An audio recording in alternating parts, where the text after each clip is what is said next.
এমন কোনো আমল আছে কিনা যা করলে রোজা রেখে ক্ষুধা কম লাগবে? আমার পিপাসা চূড়ান্ত কষ্ট হয়, রোজা রেখে ক্ষুধা কম লাগবে এমন কোনো আমল আছে কিনা? সুবহানাল্লাহ। আর কিসের আমল চাওয়া বাকি আছে আপনাদের? দেখেন ভাই, আমল একটা আছে অবশ্য। আমল হলো, যে আমল করলে রোজা রাখলে আপনার ক্ষুধা কম লাগবে, সেটা হলো ঘুমের আমল। কিসের আমল? ঘুমের আমল। ফজর নামাজ পড়ে এরশাক পড়ে যদি ঘুম দেন, কাজ কাম যদি না থাকে, বেকার পাবলিক হন, জোহর পর্যন্ত দিলেন ঘুম, জোহর পড়ে আবার দিলেন ঘুম, আসর পর্যন্ত ঘুমাইলেন, আসর পরে তো ইফতারের টাইম হয়ে যাবে।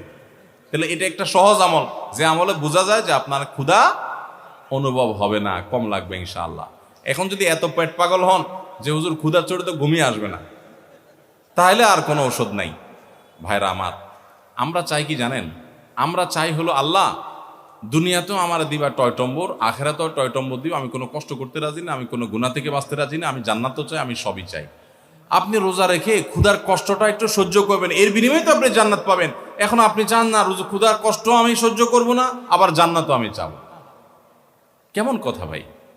সামান্য একটু ক্ষুধার কষ্ট আপনি সহ্য করতে রাজি না। এই রমাদানে ফিলিস্তিনের মানুষগুলো ইফতার করার মতো খেজুর তাদের কাছে নাই। খেজুর তো দূরের কথা, ইফতার তো দূরের কথা, সাহারিতে একটু সামান্য পানি খাবে শান্তিপূর্ণভাবে, সেই ব্যবস্থাটুকু তাদের ধ্বংস করে ফেলা হয়েছে।